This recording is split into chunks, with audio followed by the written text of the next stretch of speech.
This is CX of M Radio, the voice of customer experience professionals.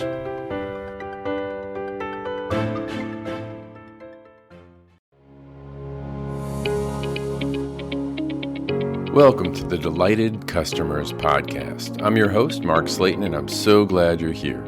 I empower leaders to turn indifferent customers into loyal fans. I talk to guests with a wide range of experience who share meaningful insights and wisdom. We give you practical tips, proven frameworks, and share ways to help you delight your customers. Today, my guest is Dr. Gary David, sociology professor at Bentley University. And this episode, well, let me just say it'll be different. Gary goes deep and he makes you think, and this episode will have you doing just that. He shares what he learned from his dissertation of an inner-city Detroit immigrant-owned liquor store and the impact of making emotional connections even in contentious situations. We then look at, is perception reality? His answer may not be what you think.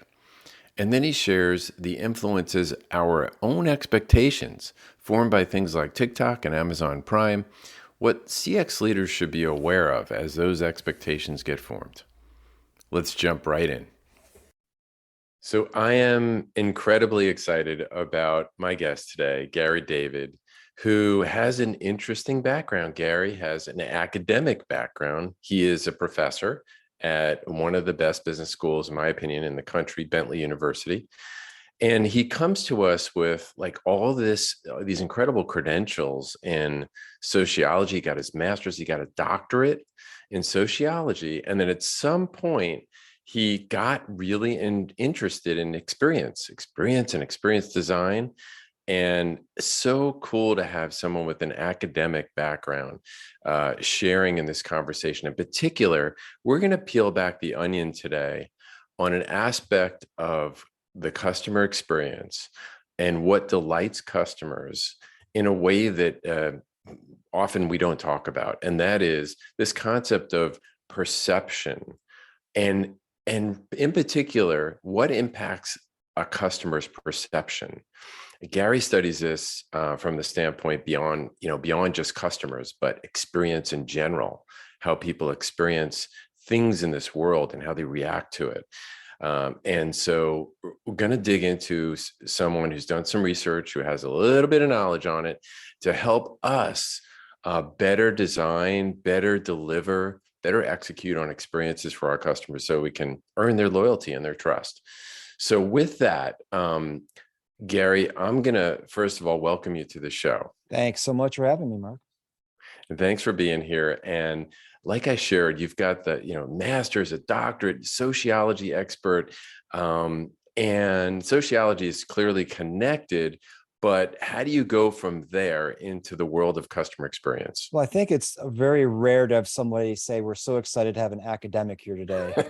It's not typically the response that we have, and deservedly so, because often there's a huge divide between what academics study and how they talk about it and the world in which it can be used. And one of the things that as an applied and clinical sociologist, I try to pride myself in and why I'm involved in CXPA and consulting and podcasting, live streaming, is to render the academic actionable to a broader audience, right? So it's how do we take what we know from a social science perspective, or what we have discovered or think we know from a social sciences perspective, and then actually activate it to accomplish whatever it is we want to accomplish in an applied perspective. So that's the main thing about how I got involved in knowing you and CXPA and doing consulting work on experience strategy and experience design. But it's always been my interest. It's like, well, why do we study these things if we can't use them? And to me, sociology is one of the most useful disciplines to study in school, which is why I got the master's, got the PhD, to be an academic, but really to do work with that knowledge, which I'm just lucky to be at a university like Bentley University, which affords me the opportunity. Okay. All right. So there's the link. And also from speaking to you in the past, I can tell, like me, you're a curious person. Yeah, tend to be, to my detriment sometimes.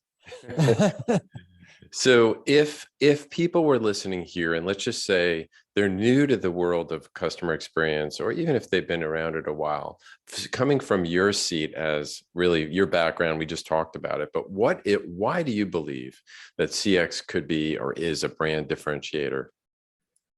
So, I started my work in this space back in the 1990s. Mhm. And at the time, there was no word customer experience. We talked about service encounters. And my dissertation work was in Arab-owned liquor stores in Detroit. Now, for those old enough to remember, the Rodney King verdict Mhm. and the violence that erupted around Korean-owned stores. And I was looking at this going, well, why, what's the connection between what happened to Rodney King, Yeah. after his car was stopped and he was beat by police officers, between that and Korean-owned stores and immigrant-owned stores more broadly in African American or Black areas? Like, what is this connection? Mm. And there was a lot of theories about, macroeconomic issues and cultural divides and all this other stuff that dealt with perception. But I was interested in what was going on. Now, for your listeners, you can think about customer experience as a perception that people have from the interactions and encounters with a company's products, goods, services, blah, blah, blah. Well, there's an interaction there. So I was interested in the interaction. So I went into the stores, and I'm a conversation analyst. I studied the interactions. And one of the things that was really interesting to me was how boring most of my data was. It was just mind-numbingly boring. People Yeah. would come in, they would purchase something, and they would leave. And I have hours upon hours of videotape. And I also worked in stores. I videotaped what was happening in the stores and analyzed this data. And I have hours and hours and hours of people doing quote unquote nothing but buying something and leaving, which is on the face of it, a pretty hard thing to write a dissertation around if all you're doing is looking for problems. Hmm. But in the ability to deliver products in highly contentious environments lied the essence, the importance of the study, which was people can find ways of connecting with one another despite all the other impediments and barriers that might exist. Hmm. And that's very much a CX related topic. And what's more is I found people developing relationships in highly contentious environments. So all of my work I've done since then has primarily been around how people develop positive relationships, even in the moment, in environments that can be highly contentious and can be prone to conflict, whether it be call centers, software development teams distributed around the world, immigrant-owned liquor stores, police interrogations. That's all work I've done around how people form these moments that matter, these connections in these environments where it should be really difficult to do so. Hmm. So you have taken almost really an extreme environment and Right. studied it, whereas most businesses don't have to deal with that kind of environment, but in many cases still struggle with making an emotional connection with their customers. I think that, what counts as extreme environment is a matter of perception. I Hmm. have one dog who's from Puerto Rico who is loving the weather right now when it's 90 degrees. I have another dog who's a black lab that's 90 pounds who is absolutely wilting in the weather and cannot wait for winter, at which time the Puerto Rican dog shivers and is underneath like 3 layers of covers. So what constitutes an extreme environment is, largely in the eye of the beholder. And I Hmm. think that in any call center, in any counter engagement, in any situation, in dealing with any customer, there's a potential for it to go wrong. And I was just in a meeting with a potential client where it went wrong over something that I thought was relatively innocuous, and the other person clearly didn't. So the question that becomes, how do we build trust? How do we build rapport? How do we build connection in those spaces in which the cards are stacked against us? And by understanding the extreme environments, we can pull nuggets or kernels out and leverage those in everyday environments. Mm, okay. Really interesting. And I'm interested in knowing, were you able to pull, like, were there some common themes when you went to Detroit and studied those liquor stores and those interactions?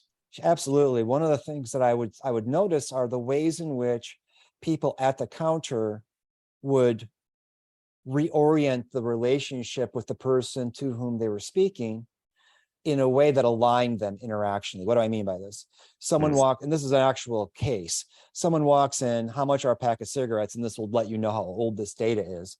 So the person behind the counter says $3.50, which is absurd today. I think they're like $10 or something like that a pack. Oh my gosh. $3.50. And the person says, why, I thought they were $3.25. Why are they so expensive? And the person behind the counter says, the government always sticking it to us. That little bit of work right there is pretty ingenious because it completely realigns the interaction from a us and them, customer worker, to a we people against the government.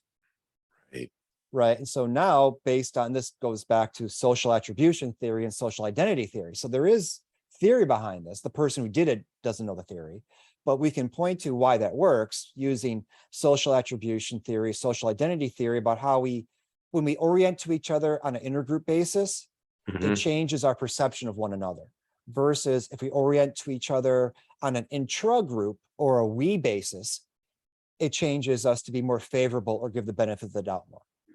And we can see this happen all the time. So can we see people in call centers do this alignment work where they realign themselves with the customer and use the company as a foil to take down antagonism or conflict? Right? So it's a very, very basic principle that we know from social psychology. Another example would be the ways in which repeated encounters can build rapport. So a person comes in to buy lottery tickets, to buy soda or pop, as we say in Detroit, where I was doing this work. They come in every day for very short periods of time, and they build familiarity through these patterns, right? And through that familiarity, they develop rapport and relationship. And I see this happening all the time. Now, why does this matter like in a call center? Well, how many call centers route people to the next available agent, who, no matter who they are, versus an agent that you can build familiarity with? Right? Or to what extent, do we leverage, make part of, do we give agents time at the end of a call to put some information about that customer into a CRM so that the next person who gets that person can orient to something that happened in the past to increase that familiarity? So what would you say? Because I had involvement with the call center at the last place where I was, and clearly the contact center is a primary way to get the pulse of what your clients are feeling across the enterprise. Right. But one of the things I heard over the 9 years I was there, and it's not just where I was, which was a bank, but it's many contact centers, is we don't have time to put in a code. We don't, for example, they called it a wrap code, but it was a code that identified the reason for the call. Right. And that would take less time than what you're talking about. Right. And they didn't have time to do that because they were always behind, concerned about wait times, concerned about abandon rates and drop calls. What would you say to leadership who would say, hey, my people, I just don't have enough bandwidth, and my people don't have time to write in that little note about someone? That's because they're not giving the people the time. I mean, like, well, why? What are you measuring? I saw this with a call center when I was doing a consulting project, redesigning their training program. And I was listening to calls. I was interviewing the people who were doing the calls. And they would say, we are kept to, the only calls that we are evaluated upon are those who last longer than 3 minutes, or whatever number it was, which was a great motivator to keep the calls under 3 minutes. Not a great motivator to deliver good customer experience. And when the managers or the leaders would say, well, we're doing that for customer experience, I would say, well, where's your metric that demonstrates that 3 minutes is linked to higher customer experience? You don't have it. The reason why you're keeping it in the 3 minutes is because you don't want to hire more people to handle your call volume. the reason why you have a lot of call volume is that you're having product problems with your production. I mean, there's a lot of other problems that are taking place organizationally that then gets put on that one moment between the customer and the call center agent. And that the reason why you don't have the time is that you're not prioritizing that time to do that thing, which you say is important, but you're not measuring as important, right? Yeah. So how are we aligning what we say we want with the measures we are measuring, the things we are measuring? That would be like the first thing I would think about. And I would, part of my research process as a researcher and as a consultant, and from the time of my dissertation when I was working in the liquor stores, is you got to be there to understand what's happening. Yeah. And listening to the calls is fine. It gets you closer, but there's no substitute for being there. And even to the extent that if you can work the calls, now this is a goal that's not always achievable, but we have this notion called unique adequacy in the kind of sociology I do, is that you want to have the competence that a member of the group you're studying has to perform their tasks or duties or roles. And the way you do that is by doing those tasks, duties, and roles. So you can really understand from their perspective what it is that's standing in the way of the things that you want them to do. Yeah. You just reminded me of, Bo, there was just so much to unpack in what you just said. But you just reminded me of early on, we had the executives go through and do a visit to the call center. And put on the headset and listen in on all the calls. And what they noticed wasn't just the listening of the calls, but they noticed that the call center reps had at least 6 or 7 different systems that they had to go through to get an answer. Yep. And 2 or 3 of them were asynchronous. Yep. So the client is waiting for an answer. Oftentimes, when you think about the business, I was in, which is not liquor, but money, because it was a bank, it's immediately emotional. Like, I can't get my money. What are you talking about? I can't get an answer for where's my statement? Why? So to your point, there is hardly a better way for people than to walk in the shoes of the people or of the customers who you're serving. Right. And also something you just made me think of is something I saw in this client that I was redesigning their training program. I was listening to these calls. I would hear the contact center worker say something like, I have to go into the system. And I would say to the workers, what does that mean? Mm-hmm. Like, well, I have to go into the system. Yeah, I got that. But like, what does that actually mean? Lay out the steps that are involved in going into the system. And they would lay out this complicated process. And I would say, well, how do you expect your customer to know that? They have no idea what going into the system means. Mm-hmm. They have no idea what I have to go ask somebody what's involved. What was involved in this one place was a person had to leave their desk, walk down to another part of the building, go find the person, get their attention, ask them, walk back, right? I mean, there was this whole thing. And I said, well, why don't you tell your customers what you're doing? Yeah. And they said, well, I didn't think it was important. Well, you don't think that amount of effort is important to your customer? I mean, let them know what's going on. Yeah. Let them know what's happening, unpack it for them so that they're familiar and aware with what you're trying to do on their behalf and the struggles you're having to accomplish what to them might seem like a simple goal. Right. Because in the silence, they write stories. Absolutely. Pretty sure they're not favorable to your company. There's a great book that I just love that I used in my dissertation called Improvised News by a sociologist named Tomatsu Shibutani. And it's a sociology of rumor. And one of the key takeaways from that book is that if people don't have an explanation as to why something's taking place, they will make one for themselves.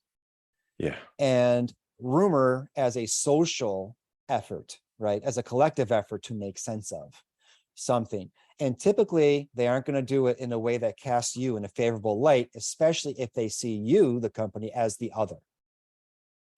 Right. So looking at this sociology of rumor, we can see how giving people an account, a reason as to why it's taking place. Now it's up to them to accept it or not. Right. But at least you can create the opportunity for them to understand on your terms versus constructing an account on their terms, which Right. often is not going to work in your favor. Right. Right. So two more things I want to unpack on what you just said. No, first of all, we will include some of these great references that Gary's sharing in the show notes. So don't worry about Your it. summer reading list. Yes. And two is one of the things we could spend a whole nother podcast on is this misalignment or lack of alignment of what the leadership desires and what people are getting recognized and rewarded for. Right. So if you're looking at a KPI that is the number of minutes on a call and you're measuring them, and the illustration that Gary shared was, we're going to notice everything that's over 3 minutes. You're sending this message that we don't want you on the phone for over 3 minutes, which doesn't have to be, but can often be in direct conflict with the goal of satisfying or driving loyalty in your customer base. Right. There was this one call that I remember from listening to the calls that this client gave me when I was constructing this training. And by the way, I was listening to the calls not to find out what people were doing wrong. I was listening to the calls to find out what people were doing well. Mm-hmm. I wanted to understand the competencies that their workers already had that was under acknowledged and underappreciated and not identified, because that's you always want to start with assets. I have a 5-point framework on how to connect organizations internally. And the first one's assets. Always start with assets. And there was this one call in particular where this person had an interesting affect to his speech. The call went on maybe for 8 minutes or 9 minutes. And when I was playing parts of this call, people reacted somewhat negatively, dismissively. They kind of laughed at this. Oh yeah, we know that person. That's, that's how he speaks and whatever. And they were kind of negatively evaluating it. Then I said, but listen to the customer. What's the customer's experience? And they said, wow, the customer actually seems to be, enjoying it, connecting with, working with, communicating with the employee. I'm like, yeah, exactly. So you can't dismiss this person for being a long call when you say what's important is the customer experience, because that sounds like a good customer experience to me. Right. So listen beyond the metrics and listen to what actually is taking place. Yes, because the metrics, they tell part of the story. They do. But not all this, not the whole story. And which is a great segue. One thing I do want to say before we segue into that last thought is, if you're listening and you're a CX practitioner or a CX pro, and you're listening to this idea of letting them know what you're doing to solve their problem, and including if it's laborious and challenging, so that you can be transparent, so you can build trust with clients. Also, we're not saying don't go understand what's going on upstream to cause the problem in the first place. Right. Exactly right. Yeah. Exactly right. So so that, whatever it is, mapping the client's journey or whatever we need to do to understand that. Well, you brought up an interesting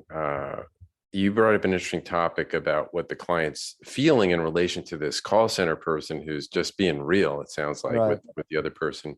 And it leads me to, some people may be aware of this definition, but I've used this definition of customer experience for years, and you kind of paraphrase it. So maybe we're talking the same language here, but I want to dig into this as well, because it really relates to some of the work that you've been doing, which is the Gartner definition. Right. And I'll read it, which Gartner defines customer experience as the customer's perceptions and related feelings caused by the one-off and cumulative effect of interactions with the supplier's employees, systems, channels, or products. Yep.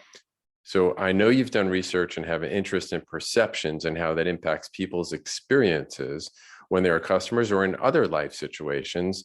But let's start with the Gartner definition and the idea that it's not what happens when you're the customer, but it's how you perceive what happens. Am I right? I have some problems with the focus on just perception, because I study interaction. And I'm, again, a conversation analyst. I focus on what is taking place. It doesn't mean that perception is not important, but it also means that interaction is important. And very few companies are engaging with the interaction. People are starting to, using speech analytics software to a certain point. It's becoming more scalable, but you don't need to listen to every call to study the interaction. right? You can, as I did with this one client and I've done before, you can take a subset of calls, a sampling, a systematic stratified sample, if you want, a random sample. You can do that and then make that regular part of your process by listening to the calls with the people who are on the calls to understand what is going on from their perspective. So I think that there's an underappreciation, underutilization of the actual interactions. When I've talked with clients who say, we're really struggling with capturing the voice of the customer. Do you record your call center calls? Yeah, we do. So you literally have the voice of the customer, but yet you say you're struggling to capture the voice of the customer. Right. So what they're saying is not that they don't have the voice of the customer, they just don't know what to do with it. They don't know how to handle the qualitative data.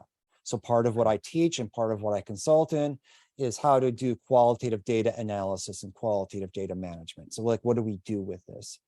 The perception does become important though, because there's a great quote by W.I. Thomas, who's a sociologist. If people perceive things as real, they'll be real in their consequences. That's what's important about that is it's not that if people perceive things as real, they become real. Perception is not a reality. I can perceive that COVID doesn't exist. It doesn't make it not exist. I can perceive that climate change doesn't exist, but it doesn't mean that it's not going to be, hotter than ever. And there's water in my basement because it flooded again. So perception doesn't create reality. There is a reality that has real effects. That's why it's important to study the interaction. But the perception does create real outcomes because it affects behavior. And that's where I think it's really important to separate that perception is reality and perception impacts reality. It's a subtle distinction, but a really crucial one, because if all you think is perception is reality, then that's all you need to look at is just perception. If you think perception influences behavior, but is based upon some event, then you need to study the event itself along with the perception in order to understand how those two are related to one another. Yeah. So it's really understanding not just what you're hearing from customers, what you're listening to, what data they're sharing, but also what are they actually going through at each touch point that they interact with you. And those things might be part of what you're doing, and it might be part of something else that's influenced them. In this book I'm writing right now with my podcast co-host, Adam Gamwell, we have a chapter on expectations. That's not in the Gartner definition, right? But how much of expectations influences perception of the interaction. And it's not just expectations of what they think about you, but it might be expectations based on their experiences with others in a similar space or some other space. People are influenced by their experience based on what they deal with through Amazon Prime. Right. And so that, what my students might expect a certain level of engagement for me online based on what they see in the YouTube videos or their content creators on Twitch or TikTok. So if I'm teaching classes through making videos that they can watch, I'm competing not against other universities and their content. I'm competing against TikTok and YouTube because that's where my students' expectations are in terms of online content. So expectations matter. Then, as you talked about, memories. It's not just what they perceive, but it's what they remember, right, of that event. Right. And then it's also the emotion connected to it. But there's also this other element of not just me as an individual remembering, but it's how we as a collective remember together. So say more about the collective piece. Well, this is where sociology comes in. A lot of what we've been talking about might be thought of as a psychological. But what about the sociological? What about the collective? If you look at emotion, we feel things to a greater extent when we feel them with others. Okay, we remember things to a greater extent when we remember them with others. We experience things more strongly when we experience them with others. And so one of the things in experience design from a social perspective is not just how do we connect with the customer as an individual, but how do we connect with that individual in relation to other customers together. Right. So how might we create, using design language, how might we create a shared communal experience? There was a great, this is like a little bit off track, but I write about it in the book.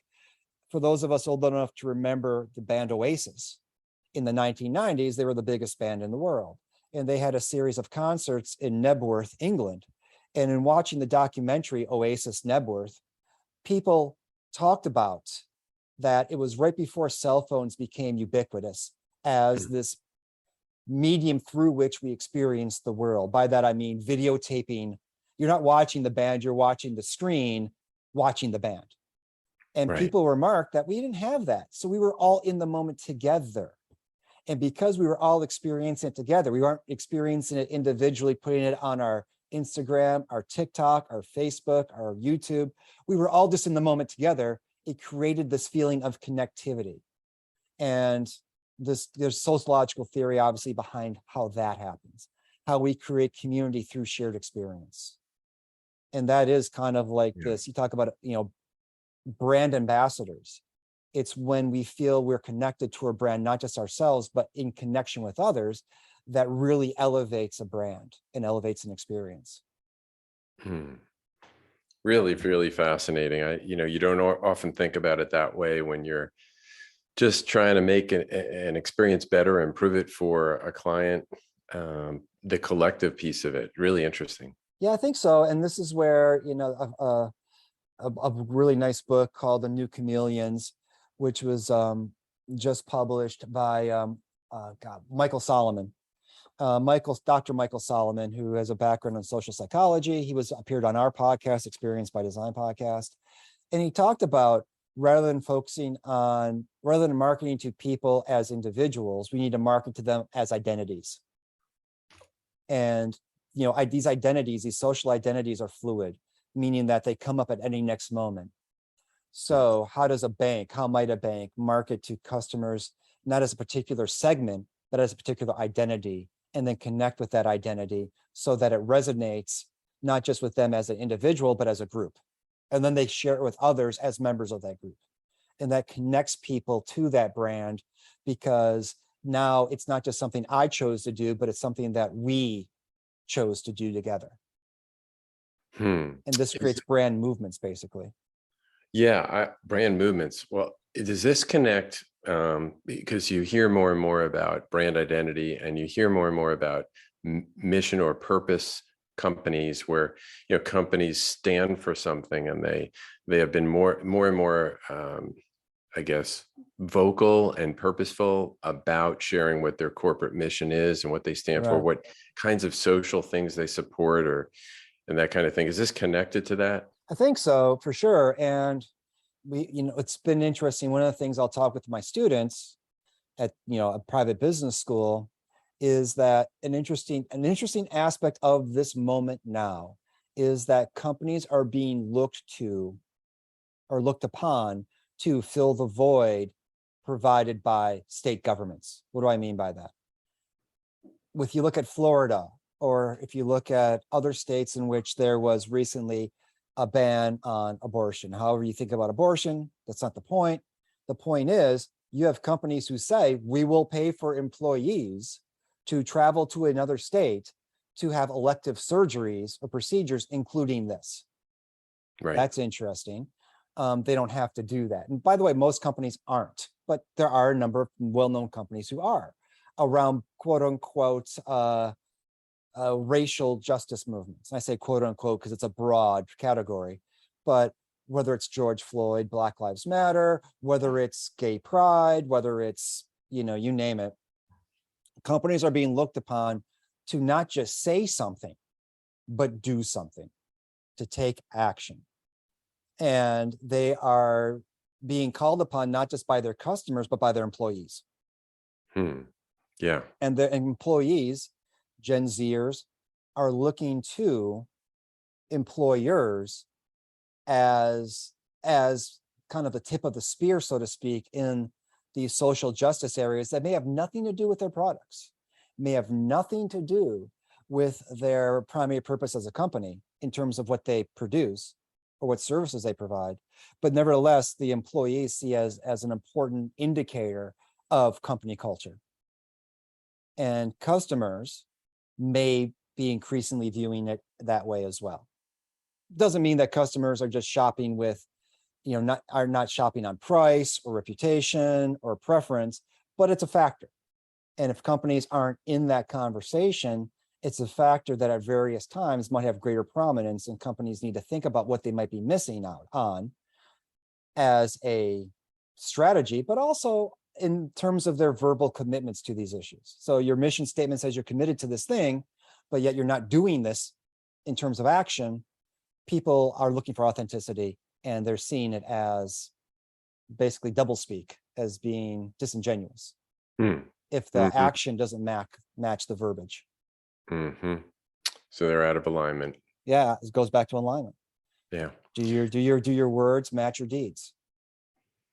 Well, really interesting. We covered a lot of interesting things. I think I want to go back to the area of perceptions and the role that expectations plays in the expectations and all that, how that all rolls up to the customer experience. What advice would you have for either a business leader who's running a company, running an organization, or a CX leader who's leading the CX efforts in that organization when it comes to expectation setting and as it relates to perceptions? I think it's be really interesting to get a sense of what are your customers' expectations, and you can obviously segment that based on personas or whatever kinds of classifications you have for your customers. What are their expectations? Where do those expectations come from? Do they come from you? Do they come from somebody at one of your competitors? Do they come from previous experiences? Do they come from something completely unrelated? Are there ways to set expectations? As I tell my children, make sure you set the bar really low, because then it's easy to overcome. It's me being tongue in cheek about, if you set expectations really low, then people will be surprised. Now, does that make for a sound business strategy? I don't know. Probably not. But if it comes to, we see this now with customer wait times. I mean, how often are we at an airport, the flight's delayed? You have no idea what to expect. Right. It doesn't mean that if the experience was so bad that it met my bad expectations, right, that's a good thing, but it does mean people aren't going to be surprised. Are they coming in with eyes wide open, or is it a bait and switch where you said you're going to give me one thing and now I got another thing? So we need to be really careful with setting expectations, because I was just actually joking with someone the other day, is what if we set our marriage vows based on realistic expectations? Marriage vow, I promise, for as long as we live till death do us part. I'm like, that's a big expectation. Yeah. Probably tough to deliver on.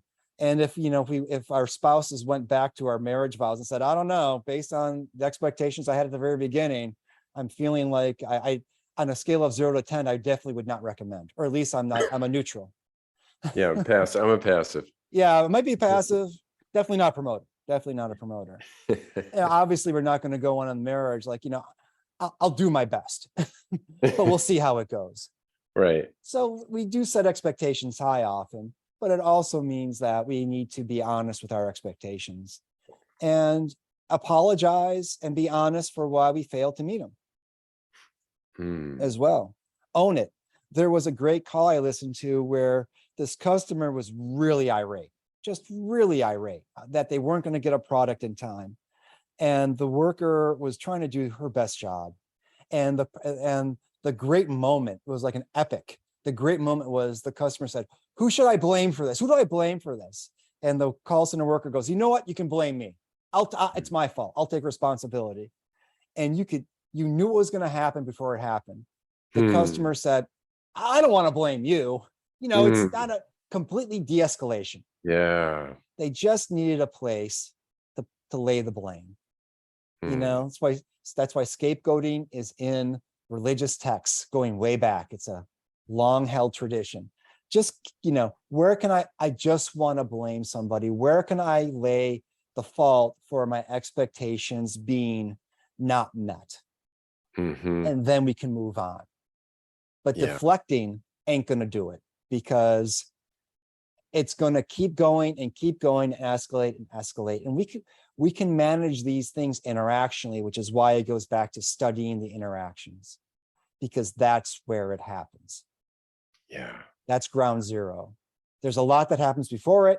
There's stuff that happens after it, but capturing those interactions becomes a really crucial part. Yeah. Well said. Well said. Really good tips, I think. First of all, where are we now? What are your customer expectations? And take a look at them maybe by segment, looking at different personas. How and where should you set the expectations with your customers?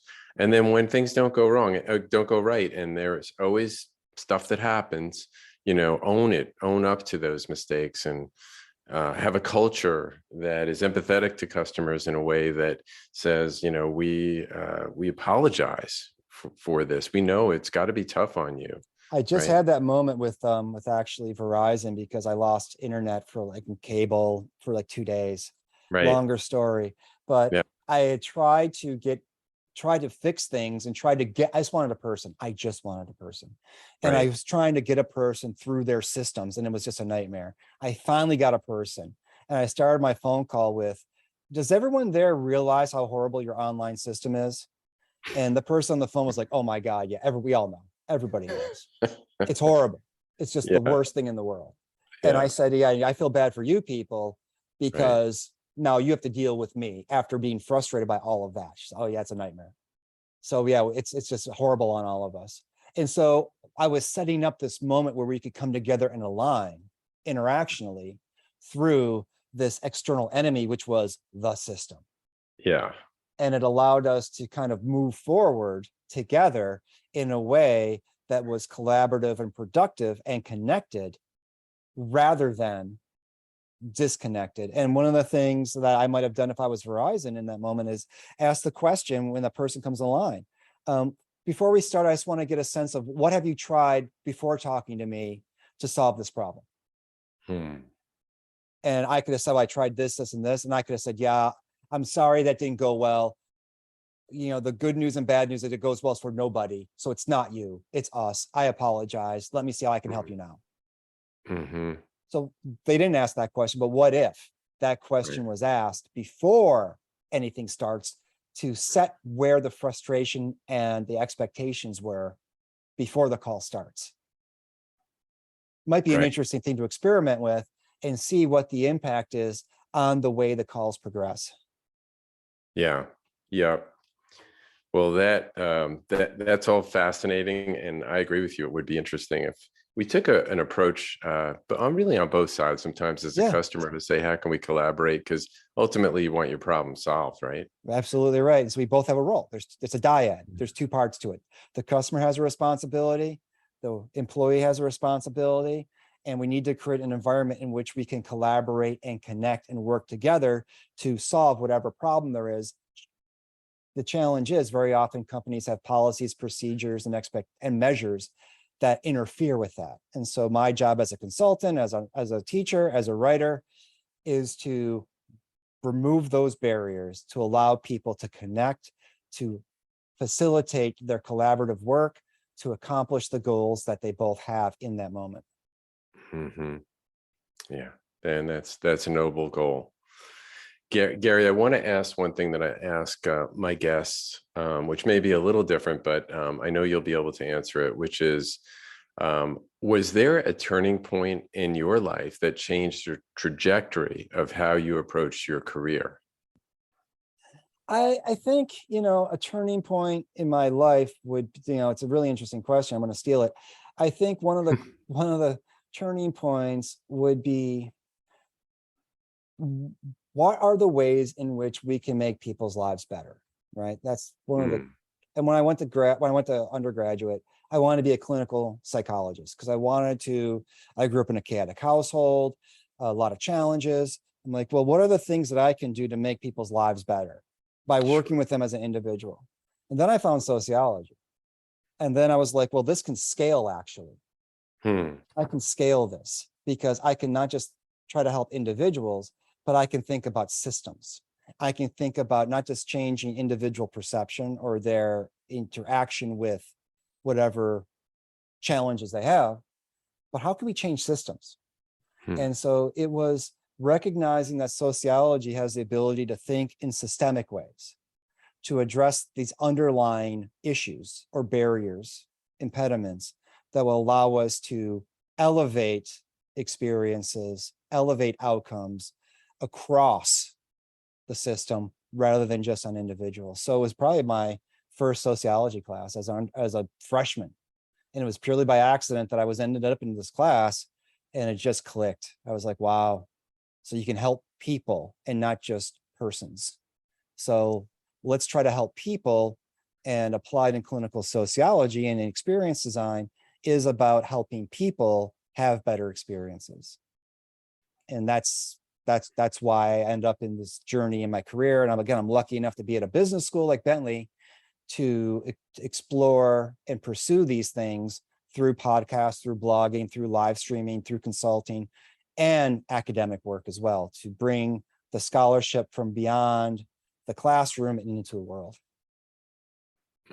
Well, cool. Well, so fascinating to have this dialogue with you today. We covered some really interesting things that not too many other guests would be able to bring to the table. So just so exciting. Thanks so much.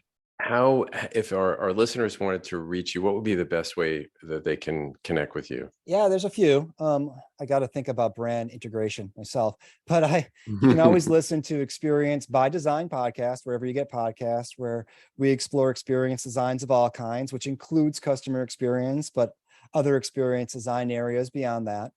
You can also go to ethno-analytics.com for my blog, where I'm blogging regularly on a variety of different topics. And you can also reach out to me at Gary David at ethno-analytics.com. If you want to chat about anything I talked about today, anything you read, anything you listen to, or have any questions, book recommendations, happy to just chat and connect. And I would just add one more, GaryConnects.com for public speaking opportunities to talk more about this with your organization, your group. Always happy to have that opportunity to engage with broader audiences. So check out GaryConnects.com as well. Excellent. Well, and a reminder, these will be all on the show. The references we talked about today will be on the show, included in the show notes. So thank you, Gary. What a wonderful conversation. Thanks so much for being a guest on the show. No, thanks for having me, Mark. I really appreciate it. It's been a lot of fun. You got it.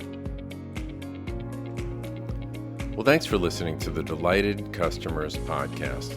I want to ask you to do two things. If you've enjoyed this episode or any of my other ones, hit subscribe. I've got a lot of other great guests that are coming up and a lot of other great content, and I don't want you to miss anything.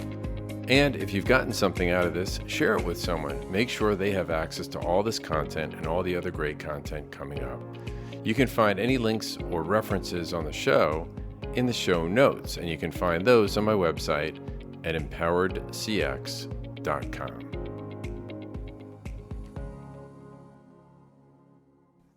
Thanks for joining us for this session of CX of M Radio.